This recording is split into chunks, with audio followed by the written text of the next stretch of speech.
We are here today at the Military Museums. We are in the boardroom. It is June 30th, 2013.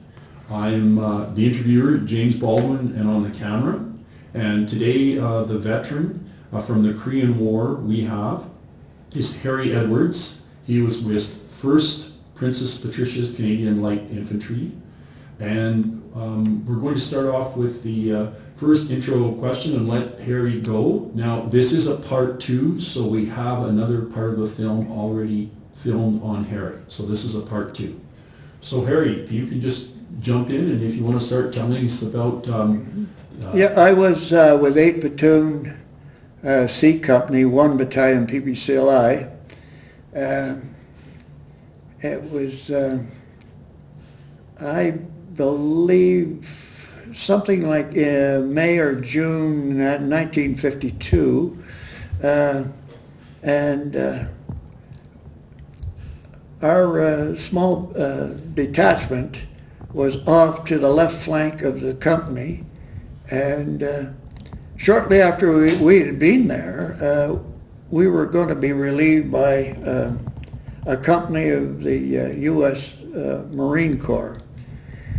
Now this area was super sensitive in that, for example, I made a mistake one day and walked out with my jacket open, which had a flannelette underwear, a pajama top underneath for warmth, and it caught the attention of some gunners on the Chinese side that immediately sent in 3 105 rounds to try and take me out.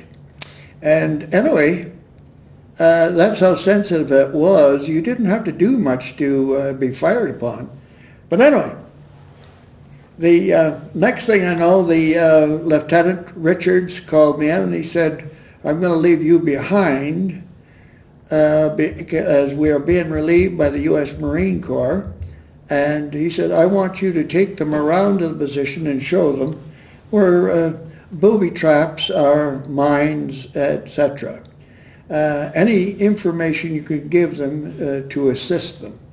After you've done all this, you could catch up to us as we are now going into a rest area a short distance behind the lines."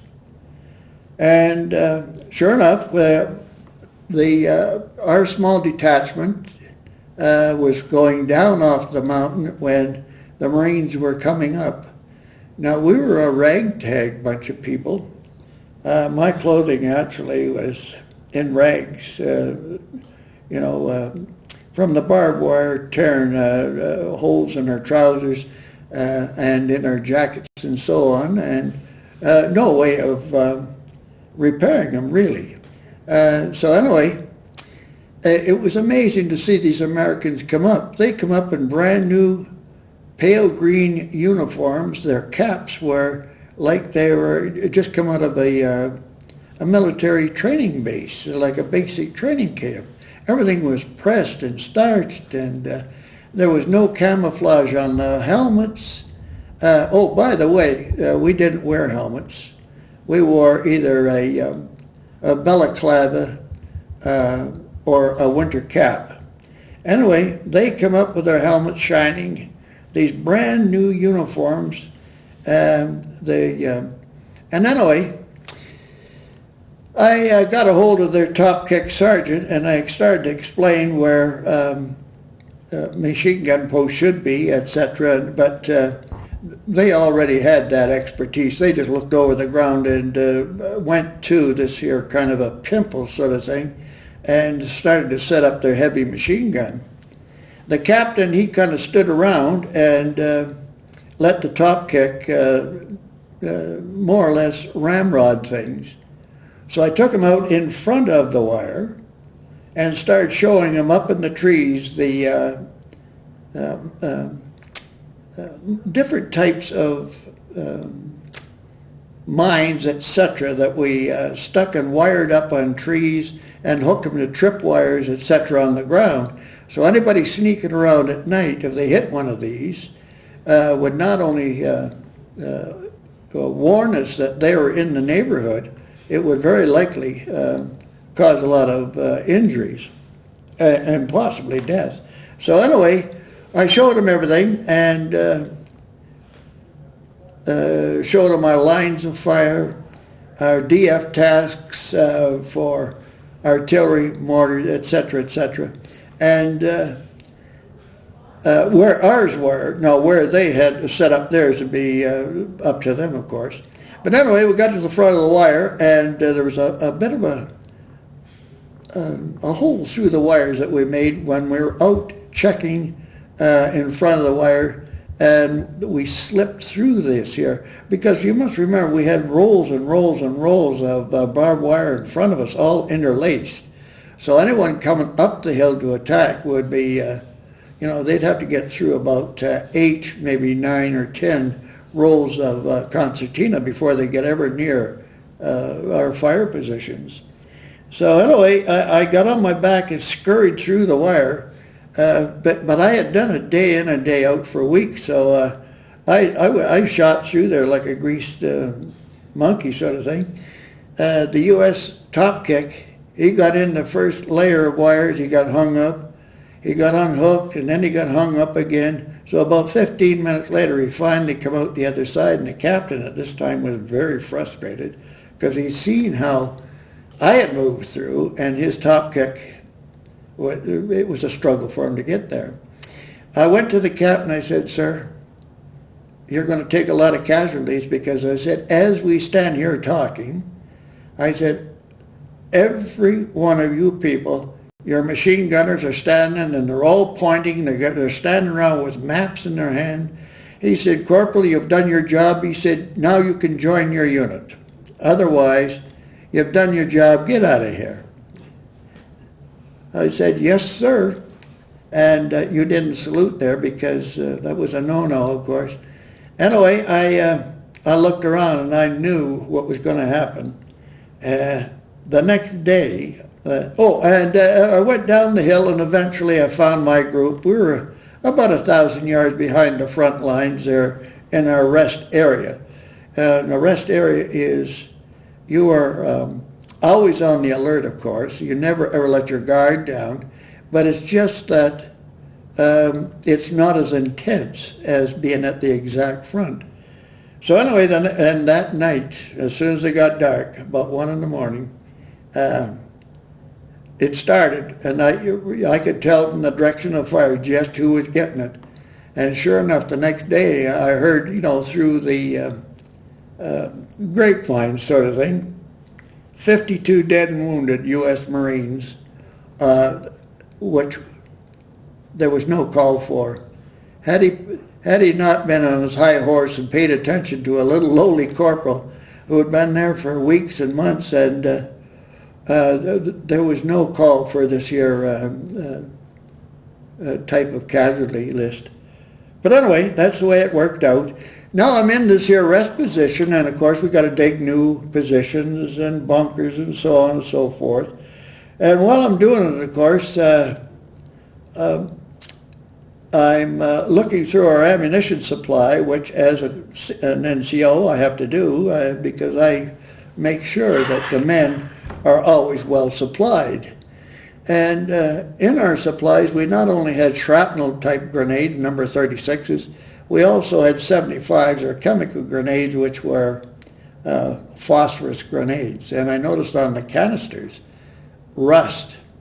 That's a no-no, because if one of these started to leak, it would cause the whole case to leak. And as you probably know, or maybe don't know, phosphorus, once you get it on you can't get it out. You have to immerse it in water to stop the burning action. Can I ask you, Harry, what was the purpose of those grenades? How you would have used them in the line? A phosphorus grenade? How would you have used that? Well, you could use them for smoke, but the idea was to, once you threw those, if you had guys close in, for example, once it gets on their uniform, it starts burning right now. And once it gets on your skin, you can't concentrate, of course, what you're doing, sort of thing, trying to get this out. And it'll burn you right through to the bone. So anyway, that was the idea of that, to have those.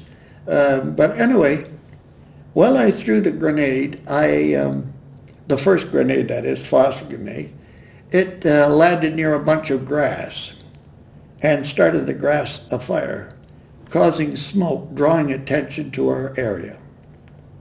In a panic, I dashed forward, caught, and going through the barbed wire, it caught up in my foot and threw me forward. And as I was coming to the ground, I threw my arms out in front of me to break the fall, and I dislocated my right shoulder severely. It ended up down in my armpit, pressing against my ribs. So anyway, I managed to stomp the fire out, and I got back. And by this time, of course, my section came forward with shovels and got the everything under control there. In the meantime, a medic came up, and he secured the arm and brought me back to the aid station. There was a doctor there, and they tried to reset the shoulder in the socket. But it had been too long since the injury first developed, and seeing a doctor, like something in the something like an hour and a half, 2 hours, something like that. Anyway, the muscles and everything had tightened up so much that with the corporal holding me down, there was nothing for pain. The doctor got on my arm and started twisting in the arm to put it up in the socket, and that didn't work. So he gave me a big shot of SRD rum to kill the pain. That didn't even work. And then he finally said, there's no way that the muscles have tightened up, stressed and tightened up so much. He said, there's no way we're going to do this. We're going to have to send you down to NOR-MASH. Now, we all know MASH from the TV show. This was run by the Norwegians, and that was why it was called NOR-MASH, sort of thing. Anyway, when I got there, I took my pistol, the .45 pistol, and dismantled it, took it apart and put it in my winter jacket that I had on, a big, huge pockets on the side. And the doctor came in and he says, you got any grenades or weapons? And I said, no, I don't have no grenades or weapons or none. So when they put me on the operating table, you're dressed still, you know, because they're going to knock you out and just twist it up into your socket there. You don't need to be stripped. So anyway, I got up there, and of course it's a metal table, and wouldn't you know, the 45 clunked off the table. The doctor said, what is that? And he reached in my pocket, and of course there was a dismantled 45 in there. He was a little upset about that. Anyway, and I got quite a lecture right there. He said, you know how many of these were missing in the U.S. Army? I just forget how many thousands, because they were a hot commodity. Everybody wanted a 45 for close combat, and we didn't have any in the Canadian Army. And for a bottle of whiskey, which only cost $1 over there, you could have got a 50 caliber machine gun, never mind a 45. I got mine from the pay sergeant. He was going home, and for $5 I got myself a 45 pistol and 10 rounds. So anyway, this was taken from me at NOR-MASH. The arm was set. They knocked me out for that. And when knocking me out for that, of course, everything, the body relaxes, and now he could just twist the arm up into the socket.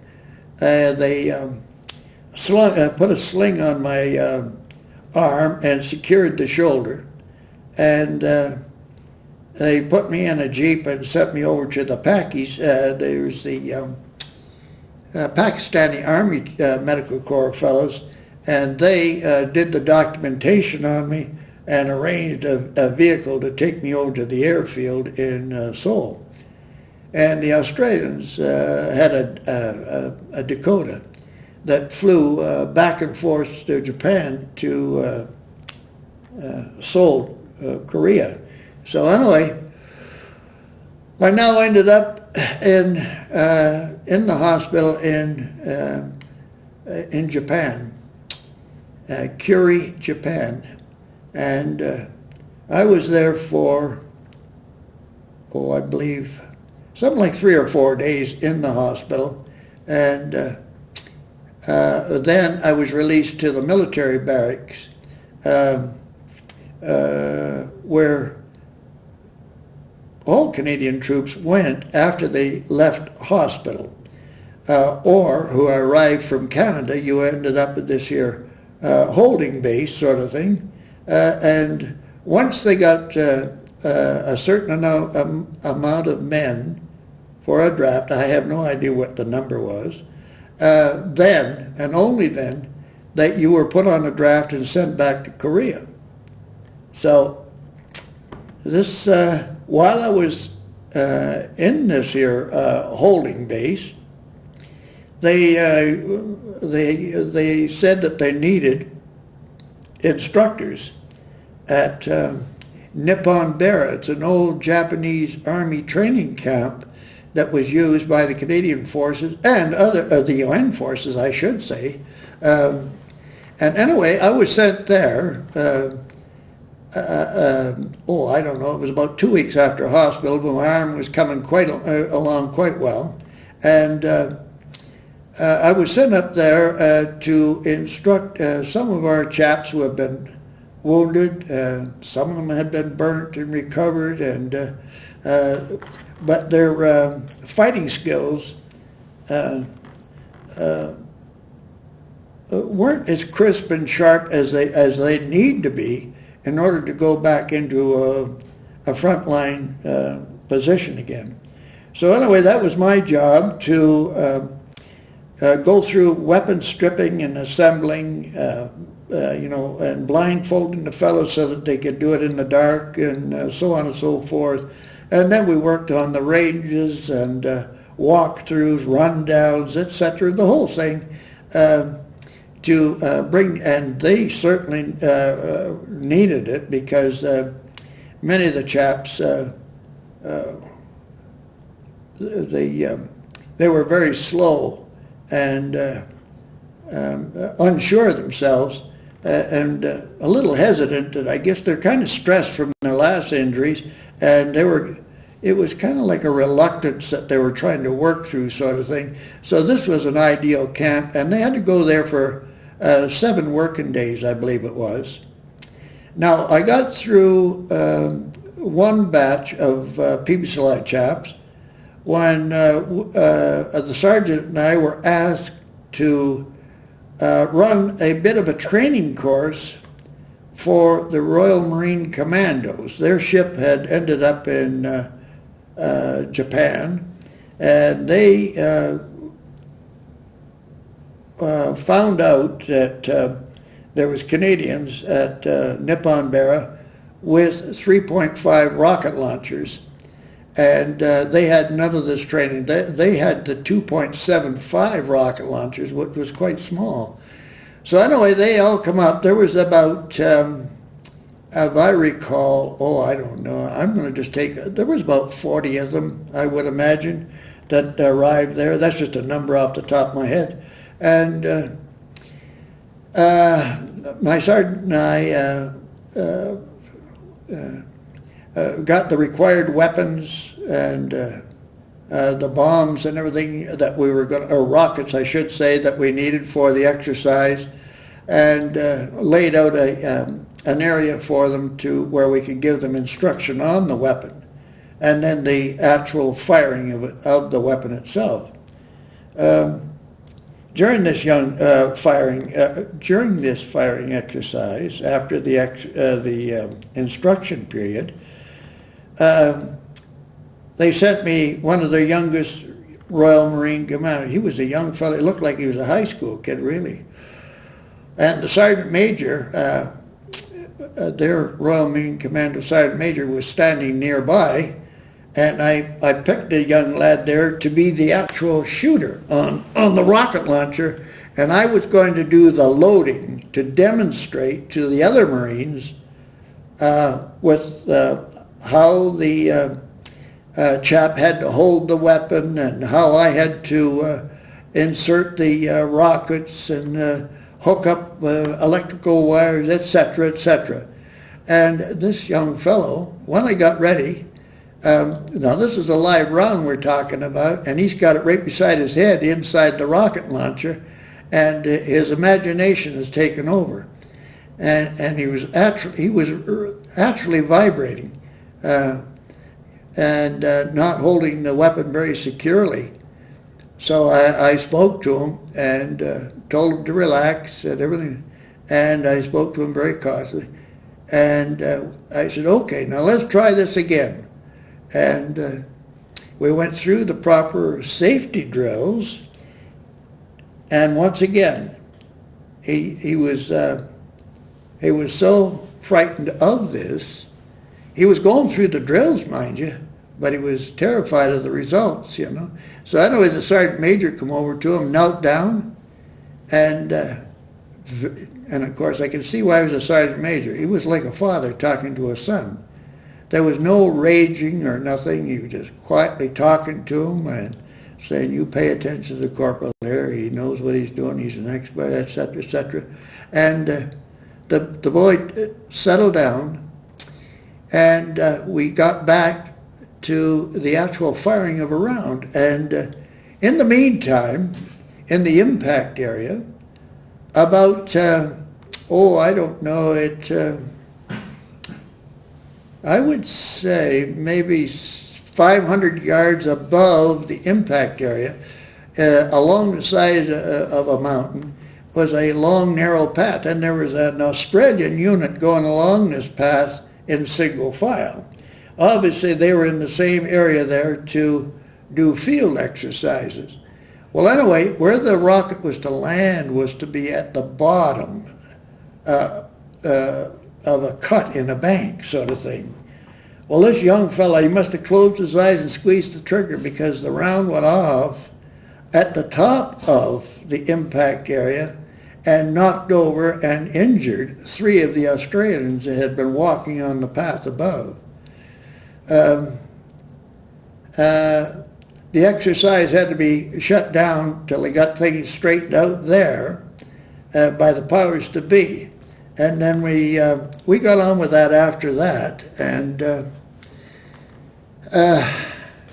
we got through all the commandos had to fire the weapon, and so it took the better part of that day to get them all through, as they had to get back to their ship, sort of thing. So that was one of the things we did. We didn't just get to sit on our butt after we got out of the hospital. There was always something to do. So anyway, and then after that, a short time after that training exercise, of course, I ended up back in Kuri, Japan, and the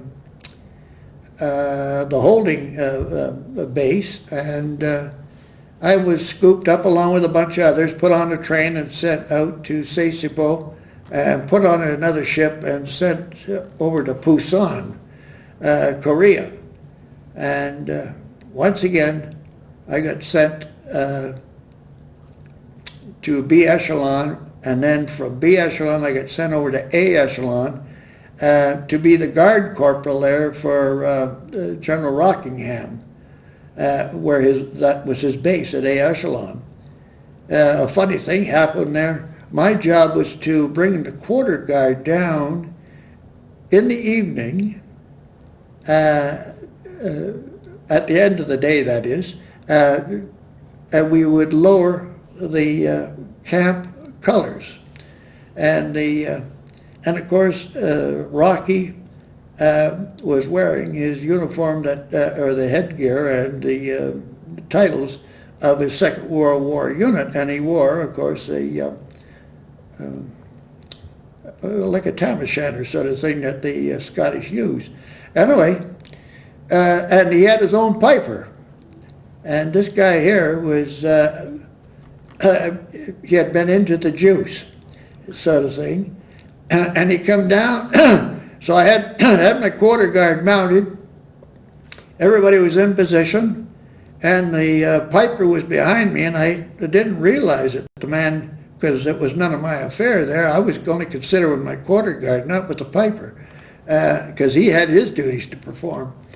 But anyway, on the word of command, we're lowering the colors. They had the guys at to present arms, and the colors are coming down very slowly, and the piper breaks into "Good Night, Irene." You know? I couldn't believe it. I thought maybe there was something wrong with me. And anyway, it only a few bars of this come on when he fell right over backwards, and that was the end of the pipe music for that day on the lowering of the Canadian flag, etc. at A echelon. But them things happen from time to time. They're the kind of the funny things that you remember, not the bad scenes sort of thing. Anyway, I did that for some time, and then I got sent up to C Company, one PPCLI, and that was at that time when I ended up with 8 platoon, and eventually, as I say, we ended up our platoon there being turned over to the U.S. Marines. When I dislocated my shoulder, it happened again a short time later, and I ended up back in Japan again, and I can remember the medical officer, Major Powell. He seen me and he said, "What, you back here again?" As he had attended to me the first time.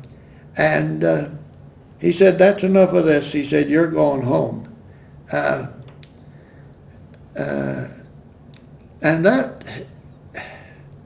that didn't really set very well with me, because I wanted to come home with the battalion.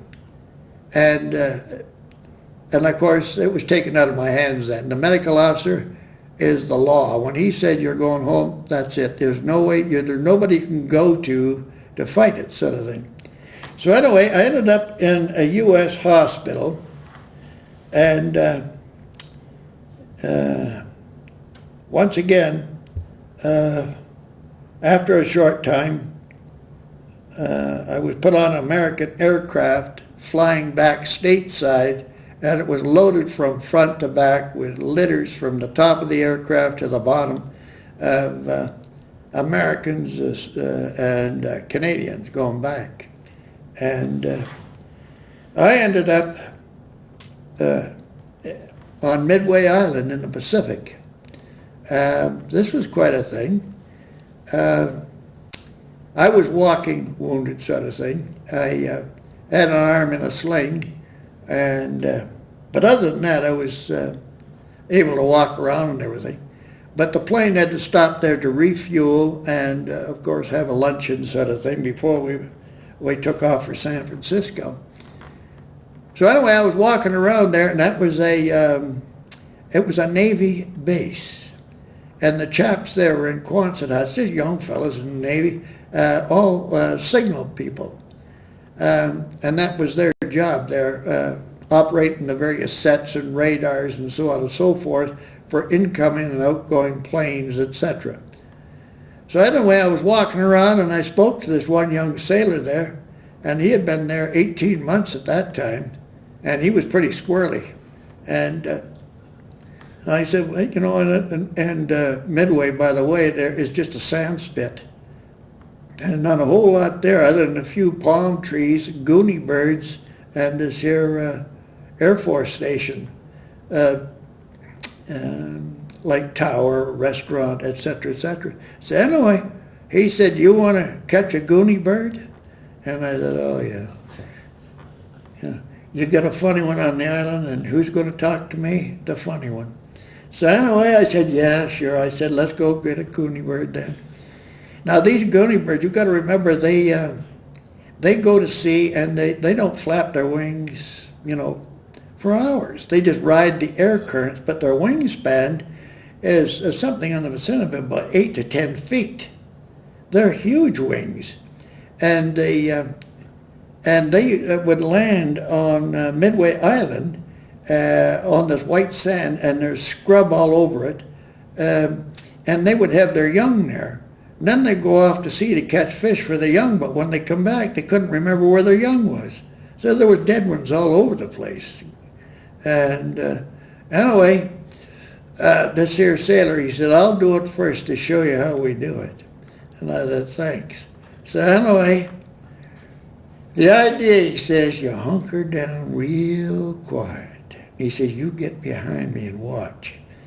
Now you got to imagine now, here's two young fellas, one just out of combat and one that's on the verge of going to Happy Acres, and he's going to attack this great big bird. And he did. One come walking by and he jumped out, grabbed it. Well, you never seen anything like it. This great big thing tried to take off, and that sailor hung on, and it was flapping and squawking and carrying on something terrible. And then when it finally thumped to the ground and just laid there, he said, that's how you do it. So he said, your turn next. I thought, thank you. Anyway, I did the same thing, and it was quite an experience. I think I'm the only Patricia that got to Midway Island and had a fight with a goonie bird. So, but, and nobody believes me. That's the thing. When I got home, they said, where the hell were you? I said, I was on Midway Island. And I said, I got a goonie bird. And of course, they all started rolling their eyes. Anyway, that was that. And they got me back on the airplane eventually with everybody else. And we ended up in San Francisco at a military base there. It was like a holding station, really. It was kind of like an Air Force base that had these here billets, as they call them. With bunks, and it was for the walking wounded sort of thing, till they figure out how they're going to get you from where you're at to the next stop. So anyway, they put me in there, and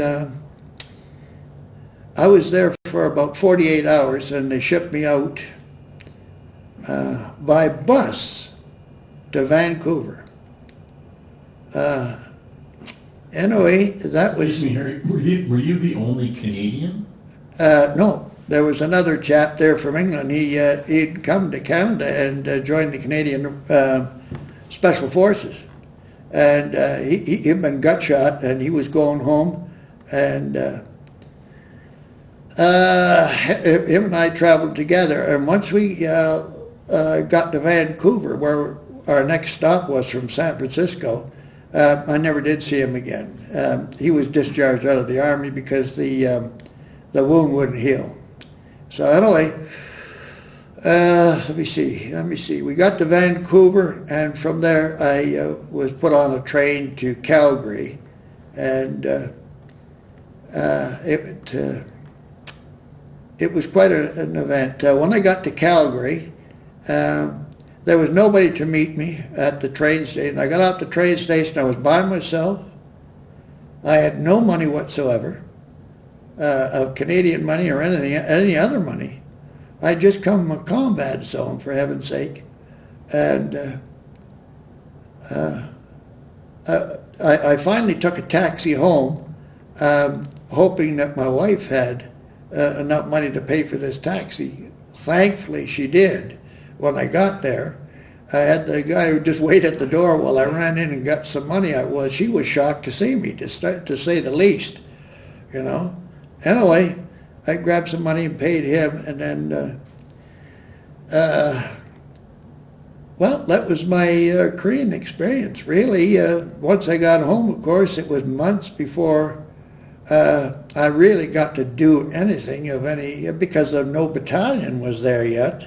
They were yet to arrive back home. 2nd Battalion was doing all the duties there, and I wasn't 2nd Battalion.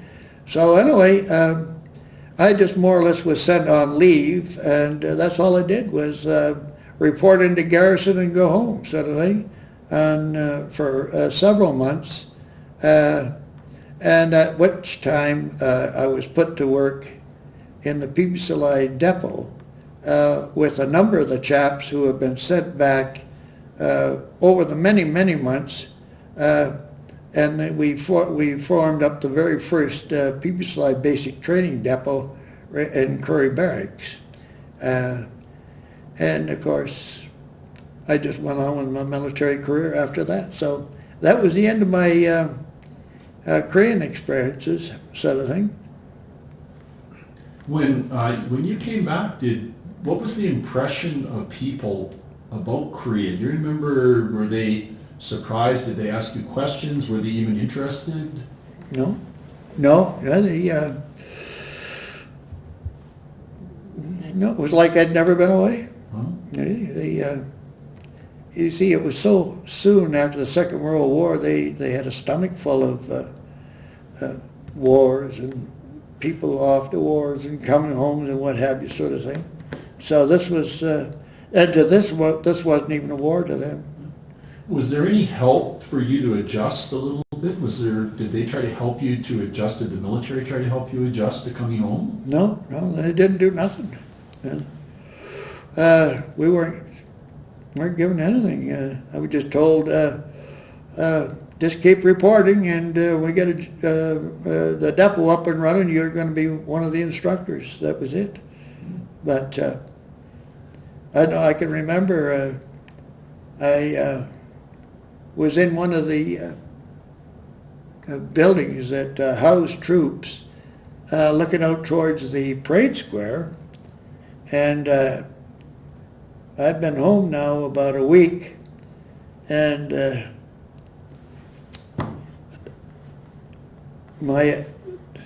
I was having difficulties in that I craved the adrenaline rush. And I can remember John Richardson, DCM, standing beside me. He'd been gut shot. And he just stood there for hours, just stared at the parade square. There was nobody to talk to, nothing. So I went up to the depot and I spoke to an officer up there and I said, send me back to Korea. I'm not happy here. I want to go. And he said, I'll send you to the Royal Canadian Regiment. And I said, no. I said, PPCLI. If I can't go PPCLI, I don't want to go nowhere. Sort of thing. So anyway, eventually things calmed down, but I had too much time on my hands, and I found I was drinking more than I should. It wasn't a healthy lifestyle I was living, sort of thing. But I was missing the excitement, that rush, sort of thing, and it took a while to get over it, but there was no help. There was nobody to talk to, not like nowadays. Gosh, they got psychiatrists and psychoanalysts and everything else for everything from, whatever your problems are, sort of thing, but we had nothing like that whatsoever. And even when, you were asking about people, even at the Legion there, people didn't even consider us as veterans, not really. What they considered a veteran was a guy that spent 5 years in England and then fought from the beaches through Belgium, Holland, that sort of thing. We didn't go through that stuff. We went right into combat, actually right from Curry Barracks to Korea, and ended up in B echelon. And I went over as a pioneer, an extra in pioneers. They call it supernumerary to establishment, and that was how they got me there. Was as a spare, and I was to replace a chap who had been killed up in A Company. So a section commander had been killed. So they took me from B and set me right up to A Company, section commander, right at the front, right from Curry to the front. So there was no, like in England, they stayed for, God, how many years in training over there, all over the place. We didn't have none of that sort of thing. Anyway, How long did you stay in the military then, Harry? How long was your career? The whole thing was about 18 years, yeah. And I had to leave because I believe it was 1949. We made a parachute jump at Fort St. John, BC, and I had we were told, and we were loaded down with equipment, of course, and had a trenching tool. We all had trenching tools, I should say, and the officer told us to put it on, secure it to our web belt under our main chute, which I did, and which I spoke up about and said, if we do a rear roll, we're going to be in big trouble here. And I was told to get on the plane and be quiet, which I did. And I jumped, and guess who had a rear roll? Harry. And the end of the trenching tool went in the small of my back, knocking me out cold turkey. And that was the beginning of my back problems. And eventually I ended up as an instructor in Camp Borden, and I was doing a course down there, and there was, you worked in teams, and my partner that morning was called at the last minute there away to get radio batteries or something like that, and I picked this huge battery up like you'd get out of a cat, and put it on the tailgate, and I popped something in my back lifting it, and I ended up in the hospital in Toronto, where I ended up having a ruptured disc trimmed up and set back into its position in my back, and it was the Minister of Defense, and I can't think of his name at the moment, but they were downsizing the Canadian Army, and anybody that had a category 3 and lower, you started at 1 to 5 sort of thing, they have what they call pull-ums, and it's like P is for physical, U is for upper, L is for legs, limbs, etc. See? So anyway, and of course, I had back for physical, and I had a category 5 because I had just had major surgery on my spine.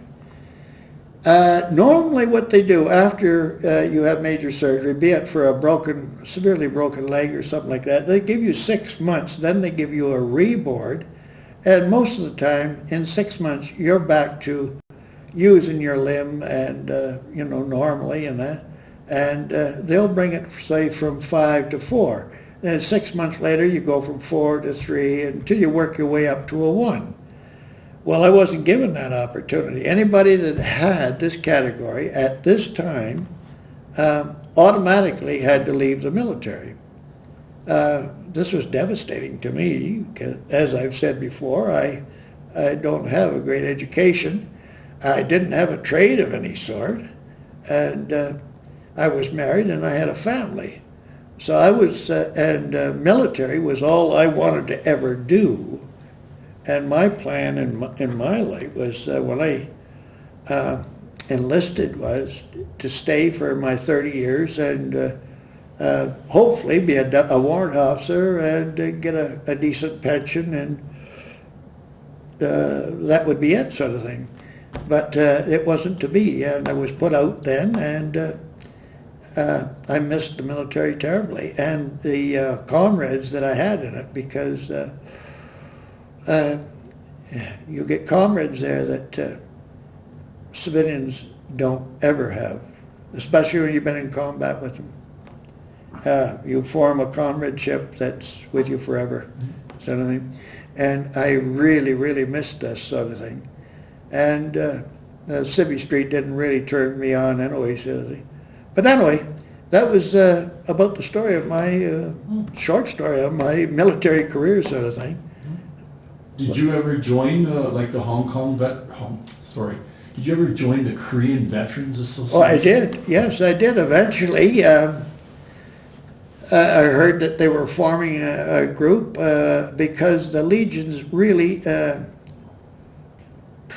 didn't consider us veterans per se, sort of thing. And they were putting a lot of stumbling blocks, hemming and hawing and that. So we said, well, we'll form our own group. And we did. And of course, now years later, we're accepted in the Legion, sort of thing. But that's the way it was. That's how we ended up having the Korean Veterans Association here in Calgary and all over the place. You know. Did you ever go back to Korea, Harry? No, I've had the opportunity to go back, but some guys have been back 2 or 3 times. But I asked the question, I said, can I go up into my old position? Because I said, I could walk you right there to A Company. I said, I could take you over to C Company. He said, oh no, those are super sensitive areas. You can't go in there. Because the Chinese and North Koreans, rather, have got that all under surveillance 100% of the time. And you're not allowed to go there. So I said, well, can I get to B echelon? He said, oh, goodness, no, you've got to get special permission to get in those areas. And I said, well, what's the point of going? I don't want to go over there and see super highways. I know when I went there, all you seen was oxen and people walking around with little straw hats and straw houses, things of this nature, sort of thing. Now I understand they got super highways, super bridges, and they build cars, the Kia, I believe it is, the car industry, and they're into everything that a democratic country has. I can do that by going over to Vancouver or downtown Calgary. I don't need to see super highways or buildings, but I know my old position. I said I wanted to see if my bunker was still there. Yeah, it had a big snake in it. Yeah. I'll never forget that big fella. Or the big green one in the water pond there. Yeah.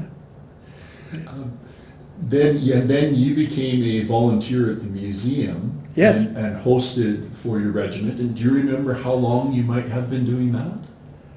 Well, let me see here. When did this year?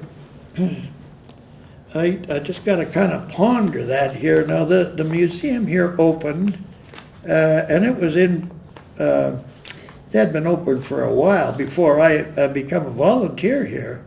Let me see here. Now, the museum opened the 30th of June, 1990, and I do believe it was 1991 when I did my first tour here. Oh. And every day of on the calendar, we had, on the PPCLI desk, we had a man. Every day. So all I had to do was come on one day a month. But then, for one reason or another, many of my comrades had passed away, as we found out in our little Korean organization.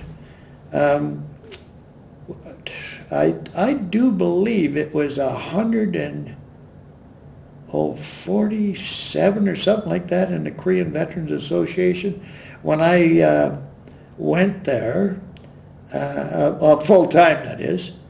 And now when I go to meetings, we're lucky to get 18. Many of our members, many of them are long gone, sort of thing. And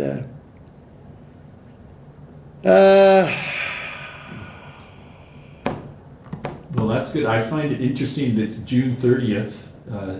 It's June 30th today, and you were saying the museum opened on June 30th, so this is kind of a neat anniversary for you in some ways. I never thought of that, yeah. Yeah, because it's 2013. Yeah. So that's pretty good. You've been here many years and contributed. So is there anything you just wanted to end with, Harry, about anything about the Korean War, or anything that you wanted to end with? Well, yes, I did. The Korean people in town here, they've been here for 50 years. various business, everything, dry cleaning, restaurants, and you name it, they're into it, sort of thing. And not far from where I live, they have a Korean hall, a recreation hall. And they also, I believe it's the 22nd of July, they are going to have a very large get-together here at the museum where veterans and the Korean civilians from downtown, and there's a very large amount of them. And the young people are all told by their seniors about the Canadians, and especially Cap Young and what they did, sort of thing. Everybody else ran and they didn't, sort of thing. And the country that they have today because of the people that put the time in over there. And it was a miserable land. You froze to death in the winter and you cooked in the summer, sort of thing. And you had your monsoon rains, your rats, your snakes, your mud and everything else. It was horrendous. And nowadays they got super highways and the whole 9 yards. It's hard to visualize to me. But anyway, and your question was, have I ever been back? And I said, no, for those reasons, I really can't see the purpose of me going back. If I could go back to old sites, and I can remember about this spot and that spot, and this is where Howard got wounded, and so on and so forth. And this is where I left the Marines. But if I can't do that, there's nothing for me to really visualize, sort of thing. So anyway, that's the reason. I've been asked many times to go, and I said, no, I don't want to. So I want to remember it the way I seen it. In the railway station, when we got off that boat, coming from Yokohama, there was no bed. You had a rice mat that you laid down on a steel deck, and you used your small pack for a pillow. And you pull into Busan. And the Americans had a base there, and they gave us, it was our first meal in Korea. You got in a mess tin sort of thing. And it was something like hamburger. But God, you didn't recognize it as hamburger, and it was called shit on a shingle. And that was the name of it. And you had to stand and eat up because there were no tables, no chairs. You're in a combat zone. Now you look around, the buildings are all down. There's no trees, or if there is, they're all broke off and bent and twisted. And they said, and then after this, you filed off, and there was a narrow gauge railway that carried you for miles. But anyway, we filed on and got into our coaches, 4 men to a seat. You know, the seats facing each other. And we had the windows up, of course, and we looked out, and of course these little ragamuffin kids were running beside the coaches. Not running, well, but they were underneath the coach, they're beside it and everything. And they had these here, like a jam can with holes in it and a wire through to make a handle. Something like you'd use on the farm to collect eggs or something like that, or go berry picking or something. You get the idea. Anyway, when we left the American kitchen there, of course, you were given an orange and an apple, because you were going to be traveling all day and all night to get to where you're going. So this was something to gnaw on, sort of thing, to keep you going till you got to your garrison. So anyway, the kids, the guys were eating the apple, of course, and when we went to throw them out, the kids were down below there, and if it hit the ground, they picked it up, wiped it on their pants, and put it in a bucket. And they were in rags. They had bare feet, no undershirt, nothing like that, and a filthy jacket on, and most of the time it was just held together with dirt and filth. Their hair was just matted. Their face was snot on their lips and frozen to them. They were deplorable, and your heart went out to them. And Canadians Jesus, we put a kibosh to throwing in and out. and everybody started reaching out the windows, and a military policeman from the U.S. Army come in, great big strapping fellow, and he said, "This business will stop right now," he said. "Stop feeding those children." And I can remember Corporal Crawford got up, Second World War vet, and he said, "Who's going to stop us?" And the guys, and he realized, and then of course he looked, and there was about, well, the whole coach guy, it all just went silent. And this guy knew he was in deep doo-doo. So anyway, he said, "Look, fellas," he said, "I have to work this here every day." And he said, "These little fellas," he said, "I know what you mean. You mean well."